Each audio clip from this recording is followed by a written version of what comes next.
আমাদের কোশ্চেন হচ্ছে ভেদ্য, অভেদ্য, অর্ধভেদ্য ঝিল্লিটা কি, দ্রবটা কি, দ্রাবকটা কি, আর হচ্ছে ব্যাপন আর অভিস্রবণ জিনিসটা কি।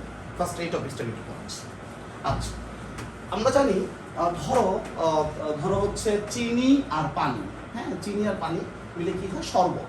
কারণ চিনিটা হলো হচ্ছে দ্রব, পানিটা হলো হচ্ছে দ্রাবক, আর শরবতটা হলো হচ্ছে দ্রবণ। দ্রবণ। এবার আসি, ঝিল্লি আসলে তিন প্রকার। একটা হচ্ছে ভেদ্য ঝিল্লি, আর একটা হচ্ছে অর্ধভেদ্য ঝিল্লি, আর একটা হচ্ছে অভেদ্য ঝিল্লি। ধরো এই একটা দ্রবণ, এই একটা দ্রবণ, হ্যাঁ, দেখা গেছে কি এখান থেকে এখানে দ্রব এবং দ্রাবক, তার মানে চিনি আর পানি দুইটাই সঞ্চালিত হয়, তাহলে সেই ঝিল্লিটার নাম হচ্ছে ভেদ্য ঝিল্লি। তার মানে যে সকল ঝিল্লি দ্বারা দ্রব এবং দ্রাবক উভয়ই সঞ্চালিত হয় তাকে ভেদ্য ঝিল্লি বলে। অর্ধভেদ্য, ধরো এখান থেকে এখানে শুধুমাত্র দ্রাবক সঞ্চালিত হচ্ছে, দ্রব সঞ্চালিত হচ্ছে না, শুধুমাত্র দ্রাবক সঞ্চালিত হচ্ছে, দ্রব সঞ্চালিত হচ্ছে না, তাকে বলা হচ্ছে অর্ধভেদ্য ঝিল্লি। তার মানে যে ঝিল্লির মাধ্যমে, হ্যাঁ, যে ঝিল্লির মাধ্যমে শুধুমাত্র দ্রাবক সঞ্চালিত হয় তাকে বলা হচ্ছে অর্ধভেদ্য ঝিল্লি। দেখে যে এখানে দ্রাবকের এখানে রাইট দেওয়া আছে আর দ্রবের এখানে হচ্ছে ক্রস করা আছে।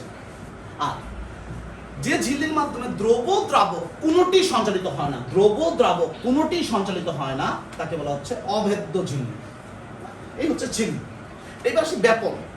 ব্যাপনে তুমি ভালো করে চিত্রটা একটু ফোকাস করো, চিত্রটা যদি ফোকাস করো তাহলে চিত্রটার মধ্যে দেখবা এই যে দ্রবণটা আছে, এই দ্রবণের মধ্যে ঘনত্বটা বেশি দেখা যাচ্ছে, আর এই দ্রবণটার মধ্যে ঘনত্বটা কম দেখা যাচ্ছে। তার মানে এখানে আমি বলতে পারতেছি, এবং আরেকটু কথা আমি তোমাকে একটু বলি, সেটা হচ্ছে এই ঝিল্লিটাকে আমি এখানে উপস্থাপন করাইছি।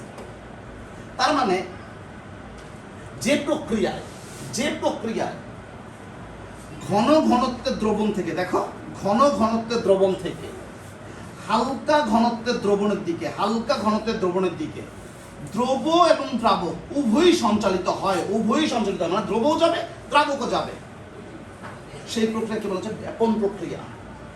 এবার আসো অভিস্রবণ। একটু এদিকে ফোকাস করো, দেখবা এটা হচ্ছে হালকা ঘনত্বের দ্রবণ, আর এটা হচ্ছে ঘন ঘনত্বের দ্রবণ। যে প্রক্রিয়ায় হালকা ঘনত্বের দ্রবণ থেকে ঘন ঘনত্বের দ্রবণের দিকে শুধুমাত্র দ্রাবক সঞ্চালিত হয়, তাকে বলা হয় হচ্ছে অভিস্রবণ প্রক্রিয়া। তাহলে ব্যাপনে হচ্ছে ভেদ্য ঝিল্লি ব্যবহার হচ্ছে ব্যাপনে, আর অভিস্রবণ হচ্ছে অর্ধভেদ্য ঝিল্লি ব্যবহার হচ্ছে। ব্যাপনে দ্রব দ্রাবক উভয়ই সঞ্চালিত হচ্ছে, আর অভিস্রবণে শুধুমাত্র দ্রাবক সঞ্চালিত হচ্ছে, দ্রব সঞ্চালিত হচ্ছে না। Thank you.